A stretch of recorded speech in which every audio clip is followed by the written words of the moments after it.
BPL এর প্রথম দিনেই মাহমুদুল্লাহ রিয়াদ, ফাহিম আশরাফদের অবিশ্বাস্য ফিনিশিং।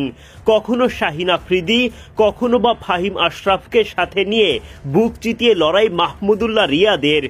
ম্যাচের টার্নিং পয়েন্টে এসে তো ফাহিম মাতলেন ছক্কার ঝড়ে, আর তাতেই প্রায় হেরে বসা ম্যাচটা জিতে নিল চ্যাম্পিয়ন ফরচুন বরিশাল। 198 রানের বড় লক্ষ্যে ব্যাটিংয়ে নেমে শুরুতেই হোঁচট খেয়ে বসে ফরচুন বরিশাল। রাজশাহীর অধিনায়ক বিজয়ের বড় বাজি।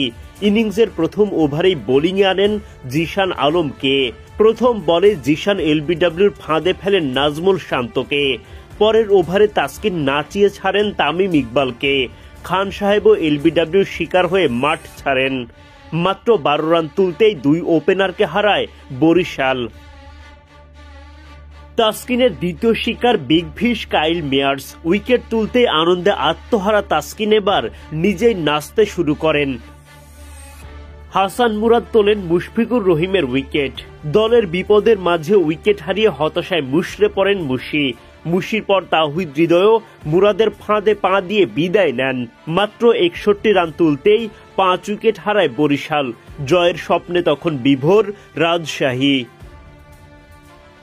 শাহিন আফ্রিদিকে সাথে নিয়ে রাজশাহীর সেই স্বপ্নে ভয় ধরিয়ে দেন মাহমুদুল্লাহ রিয়াদ।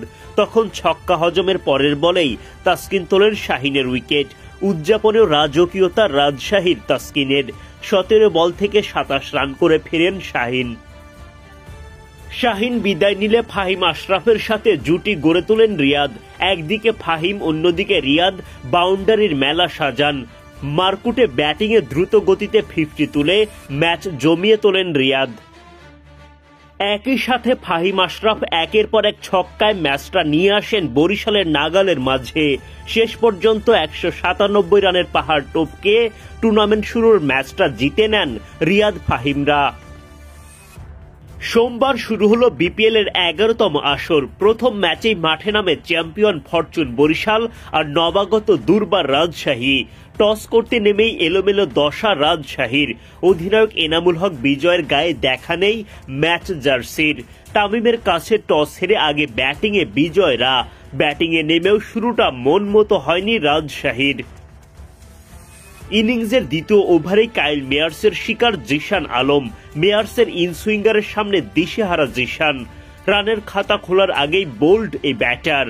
জিশানের পর রাজশাহীর আরেক ওপেনার মোহাম্মদ হারিসও বিদায় নেন মেয়ার্সের বলে। জায়গায় দাঁড়িয়ে খেলতে গিয়ে ব্যাটে বলে ঠিকঠাক কানেকশন ঘটাতে পারেননি এই পাকিস্তানি। বোলারের হাতে ক্যাচ দিয়েই ফেরেন তিনি। দুই ওপেনারকে হারিয়ে বাজে শুরুর পর ইয়াসির রাব্বিকে সাথে নিয়ে শক্ত হাতে দলের হাল ধরেন অধিনায়ক বিজয়। সিঙ্গেলের সাথে সাথে এই জুটিতে একের পর এক আসতে থাকে বাউন্ডারি। তানভীরের বলে ছক্কা হাঁকিয়ে দলীয় শতক পূরণ করেন রাব্বি।